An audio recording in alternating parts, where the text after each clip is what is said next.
እነዚህ አክሲላሪ ቨርቦች ወይ ደግሞ ሄልፒንግ ቨርብ የሚባሉ አጋዥ ግሶች የሚባሉ ናቸው። እነዚህ ብዙ ጊዜ ስናወራ የምንጠቀምባቸው እንግሊዝኛ ናቸው። የመጀመሪያው አም ይላል፣ ኢዝ፣ አር፣ ሃዝ እና ሃቭ። እነዚህ ላይ የምታያቸውን ማንኛውም ነገር ስናወራ ስንጽፍ የምንጠቀማቸው ናቸው። አም ማለት ነኝ ማለት ነው። አም ሲል ነኝ። አይ አም አይደለም የምንለው፣ አም ነኝ ነው። ኢዝ ደግሞ ኢዝ ነው ማለት እንችላለን። ነች ነው ለወንድ ነው፣ ነች ለሴት ነው። ኢዝ ማለት ነውና ነች። አበበ እንደዚህ ነው ስንል አበበ ኢዝ ብለን ነው የምንጀምረው።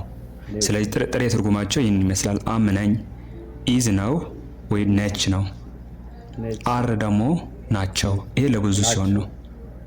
ኢዝ ለሲንጉላር ነው፣ አር ደግሞ ለፑላር ነው። ስለዚህ አር ስንል ናቸው፣ ነህ፣ ነሽ፣ ናችሁ፣ ነን።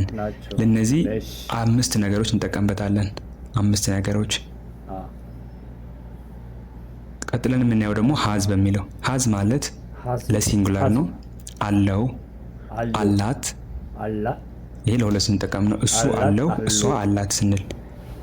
ሃዝ ለሂ እና ሺ ብቻ ስንጠቀመው አለውና አላት። አለው ለወንድ ነው፣ አላት ለሴት ነው። ሃቭ ደግሞ ሲንጉላር ሳይሆን ፑላር ነው። የሃዝ ፑላር ነው። ለምሳሌ አለኝ ስንል አይ ብዙ ጊዜ እንደ ፑላር ነው የሚወሰደው። አለህ፣ አለሽ፣ አለን፣ አላችሁ፣ አላቸው። ይሄ እንትን ነው የሚያመላክተው ባለቤትነት። እሱ መኪና አለው ስንል ይቅርታ አንተ መኪና አለ ስንል ዩ ሃቭ ኤ ካር እንላለን። ምክንያቱም ይሄ ሃቭ ለፑላር ስለሆነ። የላይኛው ሃዝ ደግሞ እሱ መኪና አለው ስንል ደግሞ ሂ ሃዝ ኤ ካር ማለት እንችላለን። ስለዚህ የእነዚህ ጥቅማቸው ምንድን ነው? እንደ ገስ ወይ ደግሞ እንደ ማሰሪያ አንቀጽ ነው የምንጠቀምባቸው። አግዚላሪ ቨርብ ወይ ደግሞ ሄልፒንግ ቨርብ ይባላሉ።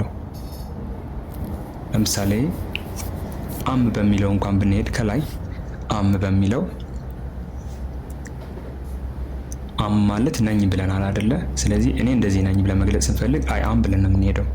አይ አም፣ አይ ፕላስ አም ፕላስ ኦብጀክት። እዚህ ላይ ፎርሙላውን የሰጠኋችሁ መጀመሪያ አይ ይመጣል፣ ከዛ አም፣ ከዛ ኦብጀክት። ኦብጀክት ማለት ማንኛውም ነገር ተሳቢ ማለት ነው። ለምሳሌ አይ አም ስቱደንት ስንል ስቱደንት የሚለው ኦብጀክት ነው ማለት ነው። ይህ ፎርሙላው ነው እንጂ ሐሳብ አይደለም የጻፍኩላችሁ። ፎርሙላው አይ ፕላስ አም ፕላስ ኦብጀክት ነው። ለምሳሌ በዚህ መሰረት አይ አም ስቱደንት፣ አይ አም ስቱደንት። ይሄ ስንል አይ የምለው ባለቤቱ ነው፣ አም ደግሞ ነኝ ማለት ነው፣ ስቱደንት ደግሞ ኦብጀክት ነው። ስለዚህ ይሄ ፎርሙላ ነው እንዳትሸወዱ። ዋና ሐሳባችን እዚህ ላይ ነው። አይ አም ስቱደንት፣ እኔ ተማሪ ነኝ ማለት ነው። እኔ ተማሪ ነኝ፣ እኔ ተማሪ ነኝ። ስለዚህ አም የምትለዋ ፊደል እዚህ ጋር ያለችው አም የምትለዋ ቃል እንደ ነኝ ነው የምንጠቀማት። ነኝ ተማሪ የሚለው ስቱደንት ነው። አይ የሚለው ደግሞ እኔ ማለት ነው። የገባችሁ ይመስለኛል። የአም ጥቅም ከአይ ብቻ ነው የሚሄደው። አይ አም ብለን ብቻ ነው የምንሄደው። ሺ አም ማለት አንችልም። አም የሚሄደው ከአይ ብቻ ነው። ስለዚህ ዋናው ገለጻው ምንድን ነው? የሆንከውን ነገር ነው የሚገልጽ። አንተ ተማሪ ነህ፣ አንተ ገበሬ ነህ ምናምን ስንል እነዚህ ሄልፒንግ ቨርብ እንጠቀማለን። ስለዚህ አይ አም ስቱደንት ማለት እኔ ተማሪ ነኝ ማለት ነው። ስለዚህ አም ከአይ ብቻ ነው የሚሄደው። እኔ ተማሪ ነኝ። ቀጥሎ ያለው ማን ነው? ኢዝ ነው። ኢዝ ደግሞ ፎርሙላው ምንድን ነው? ሂ ፕላስ ኢዝ ፕላስ ኦብጀክት። ቅድም እንዳልኳችሁ ኦብጀክት ማለት ተሳቢ ማለት ነው። እዚህ ዝም ብዬ ነው ያስገባሁት እንጂ እንደ ሀሳብ ይዛችሁት እንዳትሄዱ። ስለዚህ ሂ ፕላስ ኢዝ ፕላስ ኦብጀክት። ሂ ባለቤቱ ነው፣ እሱ ማለት ነው። እሱ ማለት ነው። ኢዝ ማለት ደግሞ ነው። እዚህ ጋር ለወንድ ስለሆነ ነው ነው የምንለው አይደለ? ኢዝ ነው። ስለዚህ ለምሳሌ መጻፍ ስንፈልግ ሂ ኢዝ ብሬቭ፣ ሂ ኢዝ ብሬቭ። ብሬቭ ማለት ጀግና ማለት ነው። ሂ ኢዝ ብሬቭ፣ እሱ ጀግና ነው። እሱ የሚለው ሂ ነው፣ ነው የሚለው ኢዝ ነው፣ ብሬቭ የሚለው ጀግና ነው። ሂ ኢዝ ብሬቭ፣ እሱ ደፋር ነው። ያው ደፋርና ጀግና አንድ ስለሆነ ነው ጀግና ያልኳቸው። እሱ ደፋር ነው። ብሬቭ ማለት ደፋር ጀግና እንደማለት ነው። ስለዚህ ኢዝ የሚለው እዚህ ወሰደብን። ኢዝ የሚለው ነው ለማለት ነው።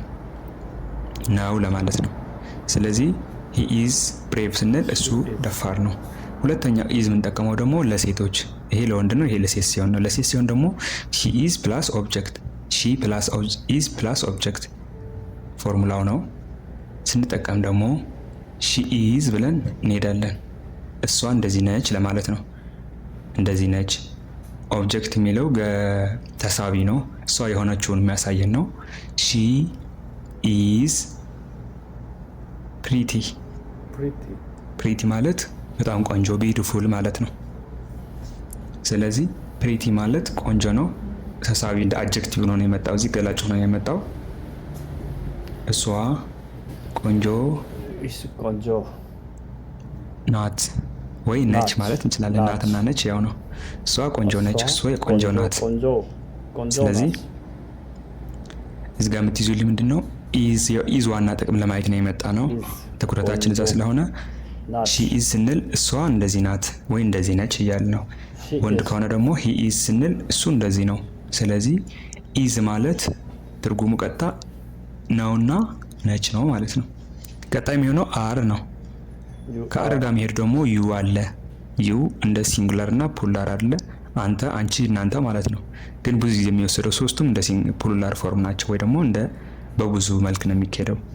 ለምሳሌ እዚህ ጋር ዩ ፕላስ አር ፕላስ ኦብጀክት፣ ዩ ብለን አር ነው የምንለው እንጂ ዩ ብለን ኢዝ አንልም፣ ፍጹም አም አንልም። ከዩ ጋር የሚሄደው አር ብቻ ነው። ስለዚህ ዩ አር ብላክ፣ ዩ አር ብላክ ስንል ብዙ ትርጉም አለው። አንተ ጥቁር ነህ፣ አንቺ ጥቁር ነሽ፣ እናንተ ጥቁር ናችሁ፣ ለሶስቱም ይሄዳል። ስለዚህ ሰው ለይተን እንትን ካላልን ይሄ እንደዚህ ዩ አር ብላክ ካለ ለብዙ ሰዎች ሊሆን ይችላል፣ ለአንዲት ሴት ወይ ደግሞ ለአንድ ወንድ ቀጥታ ሲናገር ማለት ነው። አንተ ጥቁር ነህ፣ አንተ፣ አንቺ፣ እናንተ፣ ይሄ ለሶስቱም ይገልጻል ዩ የሚለው። ከዛ ጥቁር ለወንድ ከሆነ ነህ፣ ለሴት ከሆነ ነሽ፣ ለብዙ ከሆነ ደግሞ ናችሁ። እዚህ ጋር ያስቀምጥኩላችሁ ተበታትኝ ያለ መጽሐፍ ነው። አንተ ጥቁር ነህ ማለት ስንፈልግ ዩ አር ብላክ፣ አንቺ ጥቁር ነሽ ስንል ዩ አር ብላክ፣ አሁንም እናንተ ጥቁር ናችሁ ስንል ዩ አር ብላክ። ስለዚህ እቺ ዩ አር ብላክ ለሶስት ትጠቅማለች። አንተ ጥቁር ነህ፣ አንቺ ጥቁር ነሽ፣ እናንተ ጥቁር ናችሁ፣ ለሶስቱም ያገለግላል ማለት ነው። ዋናው ዓላማ ምንድነው? የአር ጥቅም ነው። ዩ አር ብለን ስንሄድ እንደዚህ ናችሁ፣ እንደዚህ ነህ፣ እንደዚህ ነሽ፣ እንደዚህ ነን። አሁን እዚህ ጋር የወሰድነው ለሶስቱም ነው። አንተ፣ አንቺ፣ እናንተ ለሚለው ነው። ቀጣይ ደግሞ ዘይ በሚለው ዘይ አር፣ ዘይ ፕላስ አር ፕላስ ኦብጀክት። ይሄ ደግሞ ዘይ ብለን ስንሄድ ዘይ ኢዝ አይባልም፣ ዘይ አም አይባልም። ታዲያ መሆን ያለበት ዘይ አር ነው። አር ናቸው ነው የምንለው እንጂ እነሱ እንደዚህ ነው አንልም አይደለ? ህጉ ያፈርሳል። ስለዚህ ዘይ አር ፋርመርስ፣ እነሱ ገበሬዎች ናቸው። እነሱ ገበሬዎች ናቸው። ፋርመርስ ማለት ገበሬዎች ነው። ፋርመር ገበሬ ነው። ፋርመርስ ገበሬዎች። ዘይ አር ፋርመርስ፣ ዘይ አር ፋርመርስ። ስለዚህ እነሱ ገበሬ ናቸው። ናቸው የሚለው ቃል የትኛው ነው? አር የሚለው ነው። እነሱ ገበሬዎች ናቸው። አያችሁት? ዘይ አር ፋርመርስ። ዘይ የሚለው እነሱ ነው። አር የሚለው ናቸው ነው። ፋርመርስ ገበሬዎች ነው። ትንሽ የሚለየው ምንድነው? እዚህ ጋር ዘይ ብለን አር ፋርመርስ ነው የምንለው አይደለ? አማርኛው ላይ ግን ይገለበጣል። ይሄ ተሳቢውና ቨርቡ ይገለበጣል። ናቸው መጨረሻ ላይ ነው የሚመጣው። ይሄ ብቻ ነው ልዩነቱ። ዘይ አር ፋርመርስ ካለ እነሱ ገበሬዎች ናቸው። ስለዚህ አር የሚሄደው ከዩና ከዘይ ከዛ ከዊም ይሄዳል። በኋላ ያሳያቸዋለሁ። ቦታ ስላልበቃኝ ዊ ለብቻው ጽፍላቸዋለሁ። ዊ፣ ዩ፣ ዘይ እነዚህ ፑሉላር ፎርም ናቸው ወይ ደግሞ አብዢ ናቸው። ቀጥሎ ያለው ምንድነው? ሀዝ ነው። ሀዝ የሚያመላክተው ምንድነው? ባለቤትነት ነው። አለኝ ለማለት ስንፈልግ ወይ አለው አላት ማለት ስንፈልግ የምንጠቀመው ነው። ስለዚህ ሂ ሀዝ ካለ እሱ አለው፣ ሺ ሀዝ እሷ አላት። ከዛ ኦብጀክት ደግሞ እንደ የተለያየ ነው። ሺ ሀዝ ኤ ካር፣ ሺ ሀዝ ኤ ሃውስ ማለት እንችላለን። እንግዲህ የተለያየ ነገር አለ። ስለዚህ ሂ ፕላስ ሀዝ ፕላስ ኦብጀክት በዚህ ፎርሙላ ስንሄድ he has a car እሱ መኪና አለው። እሱ መኪና አለው። ሃዝ ማለት አለው ማለት ነው። ከላይ እንደጻፍኩላችሁ ትርጉሙ ሃዝ ማለት አለው፣ ካር መኪና ነው። ስለዚህ he has a car he ማለት እሱ ማለት ነው። እሱ መኪና አለው። he has a car ስለዚህ he ከሃዝ ነው የሚሄደው። ሺ ደግሞ የሴት ሲሆን ከሃዝ ይሄዳል። ስለዚህ ሃዝ ለሂና ለሺ ብቻ ለሱና ለሷ ብቻ ነው የምንጠቀመው ሲንጉላር ስለሆነ እሱ መኪና አለው። እሱ መኪና አለው። ስለዚህ እዚህ ጋር ሃዝ የሚለው ጥቅሙ ምንድነው? አንድ ሰው ያለውን ነገር ለመግለጽ ስንፈልግ ይሄን አለው ስንል ሂ ሃዝ ሺ ሃዝ እያል እንጠቀማለን። ሂ ፕላስ ሃዝ። ቅድም ሂ ፕላስ ኢዝ ያልነው አንድ ሰው የሆነውን ለመግለጽ ነው። የሆነውን ወይ ደግሞ ያለበትን ለመግለጽ ነው። ይሄ ግን ያለውን ለመግለጽ ነው። ሂ ኢዝ ካልን እሱ እንደዚህ ነው። ሺ ሃዝ ካልን እሷ ይሄን አላት ነው። አላትና ነው ይለያያል አይደለ? ቀጣይ የሚሆነው ደግሞ ሺ ፕላስ ሃዝ ፕላስ ኦብጀክት ነው። ይሄ የሚያሳየን ምንድነው? ለሴት ነው። እሷ አላት ለማለት ስንፈልግ ሺ ሃዝ ብለን ከዛ ኦብጀክት ይመጣል። ኦብጀክት ማለት መኪና ሊሆን ይችላል። ብቻ ያላትን ነገር ጸባይዋ፣ ስለ ጸባይዋ መግለጽ ሊሆን ይችላል። ስለ ከለሯ ሊሆን ይችላል።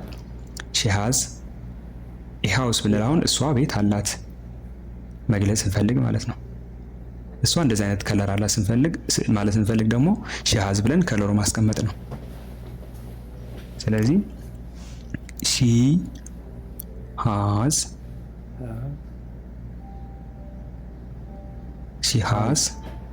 ሜኒ እሷ ገንዘብ አላት። ሺ ሃዝ ሜኒ ሺ ሃዝ ማኒ እሷ ገንዘብ አላት እያለ ነው። ሺ ሃዝ ማኒ ማኒ ማለት ገንዘብ ማለት ነው። ሃዝ ማለት ደግሞ አላት ነው። ቅድም አለው ብለናል ለወንድ ሲሆን ለሴት ደግሞ አላት ነው። እንግሊዘኛ ላይ ሃዝ ሁለት ትርጉም ነው ያለው፣ አለውና አላት። ለሁለቱም ለሴትና ለወንድ መጠቀም እንችላለን።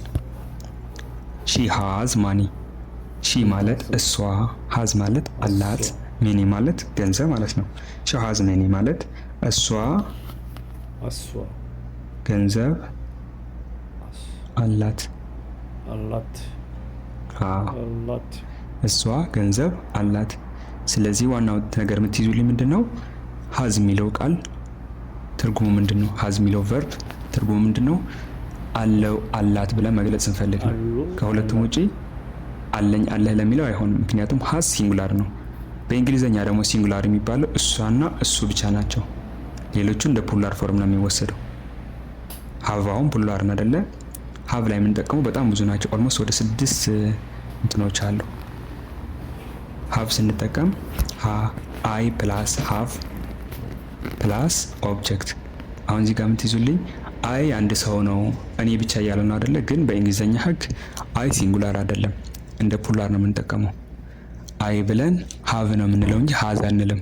ስለዚህ አይ ሃቭ